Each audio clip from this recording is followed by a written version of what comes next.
Con la venia del señor presidente, me dirigiré al ministro presente, toda vez que es el interpelado. Señor ministro de Justicia, el Gobierno no tiene la confianza del pueblo español. No sé si la tuvo en algún momento, porque he sabido que su precaria condición parlamentaria le hizo acudir a solicitar apoyos de grupos con los que en principio no debe haber pactado, según promesas del candidato a la presidencia del Gobierno, e incluso hubo de acudir para aritméticamente reunir el requisito al efecto de la investidura del presidente del Gobierno a un diputado de Teruel. Lo buscó por los pasillos del Congreso y lo encontró. Esto indicaba ya la situación muy reducida de apoyos parlamentarios. Bien, se dice que si es legítimo, que si no es legítimo. Nosotros sostenemos que sobre la base de un engaño no hay ejercicio legítimo del poder. Pero, en todo caso, hay un hecho que evidencia que la confianza que aquella aritmética exigua pudo en algún momento significar ha decaído. Y es que en las elecciones del 4 de mayo, en la Comunidad de Madrid, el Partido Socialista ha perdido más de un tercio de sus votos. Ustedes no tienen la confianza de la nación en este momento, les guste o no, y sea cual sea la perspectiva que haga el señor Redondo, ese gurú que tienen de pacotilla en la Moncloa, esta es la evidencia ante la que ustedes deben rendirse. Y es explicable que los españoles hayan retirado la confianza al Gobierno. Digo los españoles de entre aquellos que les votaron a ustedes, porque el resto no se la habían otorgado antes. Su situación, como digo, es precaria y se las bases de su gestión. Una gestión muy corta en el tiempo, en una circunstancia, es cierto, de extraordinaria dificultad, pero muy corta para arrojar este resultado tan radical de desconfianza sobrevenida acerca del Gobierno que desempeña el Poder Ejecutivo en España. No es posible, señor ministro, esta es una máxima de toda filosofía política, de toda, no, salvo las totalitarias, claro, con quienes ustedes comparten en este momento ciertos elementos, siquiera sea por su condición de socios gubernamentales de un partido totalitario como Podemos. No hay filosofía política que admita que se pueda gobernar sin el consentimiento del gobernado. Y ustedes, les repito, no lo tienen. Y la explicación, como digo, es sencilla, y se han apresurado ustedes a que esta explicación hoy pueda ser expuesta con esta contundencia. Se debe a su gestión propia a la calamidad en la crisis sanitaria del coronavirus o del COVID y las consecuencias económicas de su gestión. Le voy a dar algún dato acerca de lo que usted sabe mejor que yo, que es la mortalidad o mortandad del COVID en España en relación con otras naciones. España está en los primeros lugares del mundo en esta mortandad, es decir, la proporción de los fallecidos en relación o en función del número de habitantes. Por ejemplo, Alemania tiene 86.000 fallecidos sobre una población de 83 millones. Irlanda, 5.000 fallecidos sobre una población de 5 millones. Grecia, 10.000 fallecidos sobre una población de 10 millones. Dinamarca, 2.500 fallecidos sobre una población de 6 millones. España, dicen ustedes, 80.000. Hay otras cifras que no son las de origen o fuente gubernamental que lo elevan a más de 100.000 fallecidos. sobre una población que es próxima a los 47 millones de habitantes, entre los primeros lugares del mundo. Por lo tanto, no pueden ustedes, en modo alguno, decir que su gestión ha sido acertada, porque estas cifras arrojan un resultado que impugna esa afirmación, a pesar de que la semana pasada y esta mañana todavía en esta sesión de control y la semana pasada, como digo, en la Comisión Constitucional, la vicepresidente primera del Gobierno insistía con la boca llena en que esto era un éxito histórico. Yo, ante afirmaciones de este contenido, no sé qué pensar. No sé si ella lo cree o simplemente está engañando a los españoles, pero he de decir que no me gusta ni lo uno ni lo otro, y no sé lo que es peor. Si pretende engañar, pues me parece un propósito impropio de un gobernante. Si lo cree, no comprendo cómo puede estar en esta cerrazón y no hacer una reconsideración del fracaso de la gestión. En cuanto a las consecuencias económicas, le voy a dar a ustedes unos datos que he recibido del Servicio de Análisis Económico de esta Cámara, fuente Eurostat. Variación del PIB del área euro, de los Estados de la Unión Europea y de España en el primer trimestre de 2021. Variación respecto al mismo trimestre del año anterior. Zona euro, menos 1,8. Conjunto de la Unión Europea, menos 1,7. España, menos 4,3. Lo tiene usted aquí, si ahora cuando termine mi intervención se lo facilito a usted. En estas condiciones, insistir en el éxito me parece ocioso.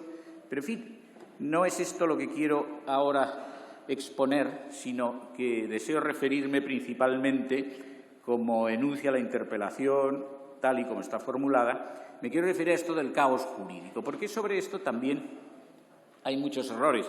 Y en esto he de decir que los errores los comparten, como tantos del pasado y todavía en el presente, desgraciadamente, los comparten ustedes con el Partido Popular.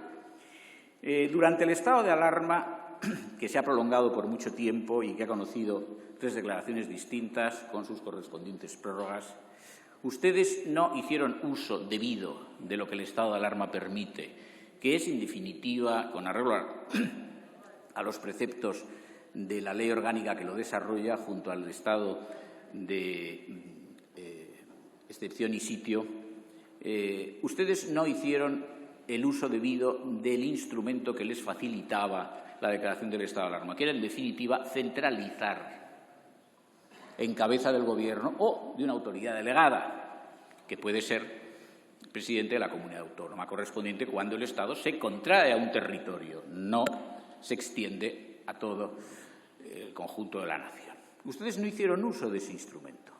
Y no hicieron uso de ese instrumento porque, bien por ignorancia, bien por dependencias de ciertos socios de gobierno, bien por un error, por la razón que sea, bien por una repugnancia acrítica a todo lo que signifique centralizar, incluso en una circunstancia de excepción como es la propia de un estado de alarma, ustedes no hicieron uso, e hicieron un uso abusivo del estado de alarma. Un uso abusivo en cuanto a que se limitaron derechos con un alcance tal que se adentraba en lo que sería la suspensión y, por lo tanto, en fraude al estado de excepción, tal y como se regula por la ley orgánica que lo desarrolla, y en fraude a la Constitución, y con un abuso evidente del instrumento del decreto ley. A este efecto me remito a la última sentencia del Tribunal Constitucional, que ha reputado inconstitucional la reforma del CNI, que tenía por único propósito el acceso al mismo del señor Iglesias, ex vicepresidente del Gobierno, y del señor Redondo. No lo digo yo, lo ha dicho el Tribunal Constitucional, que, por cierto, les está a ustedes ayudando bastante. He de decir, manejando los tiempos en la resolución de los recursos entablados ante él, pero en este caso ha sido contundente su pronunciamiento. Y hay también un indicio claro de que ustedes han abusado. Ustedes siguen sin facilitar a este grupo, que así lo ha solicitado y ha debido demandar a la Administración General ante el Tribunal Supremo, siguen ocultando los informes que la abogacía del Estado emitió a los efectos del estado de alarma inicial, su declaración y sucesivas prórrogas. Informes que, según parece, manifestaban ciertas dudas o incluso oposiciones a los que ustedes venían haciendo sistemáticamente, insisto, acudiendo a una institución extraordinaria sin aprovechar sus virtudes y desvirtuándola para desnaturalizarla e incurrir en un gobierno abusivo. Bien, luego llegó una fase intermedia, la superación del plan de desescalada, aprobado el 28 de abril de 2020, con una ejecución calamitosa, porque no hubo lo que se llamó y tuvo, en fin, difusión universal, la técnica de la danza y el martirio. No hubo comprobación de la reincorporación a la actividad, sino que fue todo de golpe y sin una gradación ni por franjas de riesgo en la población, por edades o por zonas afectadas o por sectores de actividad que requiriesen mayor o menor presencia de los trabajadores en sus puestos de trabajo, etcétera. Bien, y finalmente, después de un periodo en el que España no estaba bajo este estado de alarma, ustedes acuden de nuevo a la institución con un propósito político que es enfrentarse a la presidenta de la Comunidad de Madrid. Enfrentarse porque ella, en fin, había decidido tomar ciertas medidas que a ustedes les parecieron insuficientes, provocando, por cierto, con gran torpeza, la emergencia de esta señora como figura en la política nacional cuando ella hasta entonces no lo tenía y estaba bastante abandonada por el aparato de Génova. Pero, en fin, ustedes la han ensalzado a ese puesto estelar y de aquellos polvos estos lodos para ustedes, no para España, porque afortunadamente esta señora pues sí ha tenido un resultado satisfactorio en las elecciones del 4 de mayo. Y, finalmente, una última declaración del estado de alarma que da lugar a una prórroga por 6 finalizar, meses. Tendrá más tiempo después. Sí, ya ha pasado. Bueno, pues entonces, como no he terminado, continuaré en mi turno de réplica y espero su respuesta si tiene a bien hacerla. Gracias. Pues no, señor ministro. A Vox no le molesta el uso del estado de alarma. Vox apoyó en esta Cámara la primera prórroga del estado de alarma. Estuve presente en las dos sesiones, en la primera relativa a la información de la declaración por decreto del Gobierno y en de la prórroga. Se equivoca usted. El debate que usted plantea es un debate falso totalmente.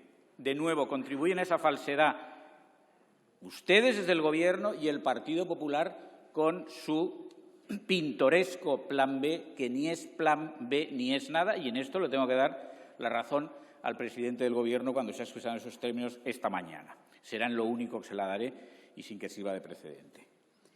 Usted ha citado varias leyes que efectivamente dan cobertura legal a medidas que se pueden adoptar de combate de la epidemia. Sin duda, la Ley Orgánica 3/1986 de medidas especiales en materia de salud pública, la Ley General de Sanidad, la Ley General de Salud Pública y también, como no, la Ley de Cohesión y Calidad del Sistema Nacional de Salud en desarrollo de una previsión del artículo 149, su número primero, disposición 16ª, que confiere la competencia en materia de bases y coordinación general de la sanidad al Estado con carácter exclusivo. Afortunadamente, no todo el título octavo está plagado de errores, algún acierto hay, y este acierto, desde luego, tiene su rentabilidad. El problema, señor ministro, es que ustedes, como digo, no han sabido utilizar el estado de alarma debidamente y por eso se les retiró la confianza al efecto de las prórrogas sucesivas. Y el colmo del desatino fue que ustedes, en su tercera declaración del estado de alarma, aquella que dio lugar a una prórroga de 6 meses, en contra de la ley que regula dicho estado, ustedes dispusieron la delegación de competencia en cabeza de todos y cada uno de los presidentes de las comunidades autónomas, en fraude a la ley. La ley solamente prevé la delegación en cabeza del presidente de la comunidad autónoma cuando es un estado de alarma contraído a una comunidad autónoma. No esta historia que se inventaron ustedes en homenaje a la cogobernanza ante la que se inclinan de rodillas de una forma absurda, acrítica, disparatada y contra el interés de España y contraria a la salud y la vida de los españoles el Partido Popular, que no entiende absolutamente nada de esto. El Partido Popular ha llegado a volver a proponer en abril de este año el mismo plan B que propuso en agosto del año 2021 y que ya dio aquí lugar a un debate con doña Cuca, que quedó a la altura del betún porque demostró que no entendía nada y no sabía nada ni de Plan B, ni de estado de alarma, ni de nada, de nada. Claro que la responsable no es doña Cuca, el responsable es el señor Casado, que sabe tan poco como ella. Un absoluto desastre. No tienen ustedes ni idea, no tienen recursos políticos, no saben lo que decir y, como no saben lo que decir, dicen cualquier tontería que se les pasa por la cabeza y, además, sostenella y no enmendalla. Miren ustedes, el Consejo de Estado, en contra de lo que dice el señor Casado, que no ha leído el dictamen, en su dictamen de 22 de marzo de 2021 sobre una consulta elevada al mismo por el Gobierno acerca de la reforma de la Ley Gallega de Salud, ha dicho que todas las medidas que se consideran posibles con arreglo a ese texto normativo de la Comunidad Gallega, por cierto, gobernado por el señor Feijóo, todas tienen cobertura en las leyes que acabo de mencionar y, en particular, en la Ley Orgánica 3.1986, salvo una, la vacunación obligatoria. Léanlo ustedes, lo tengo aquí, no lo han leído y no se han enterado. Y si lo han leído, siguen sin comprenderlo o lo fuerzan. No es nada de lo que dice el señor Casado de que el Consejo de Estado ha invitado a la regulación de la ley de pandemias. ¿Pero qué está diciendo este señor? No sabe lo que dice. Ustedes, señor ministro, son tan responsables de esto como el Partido Popular en este desatino jurídico.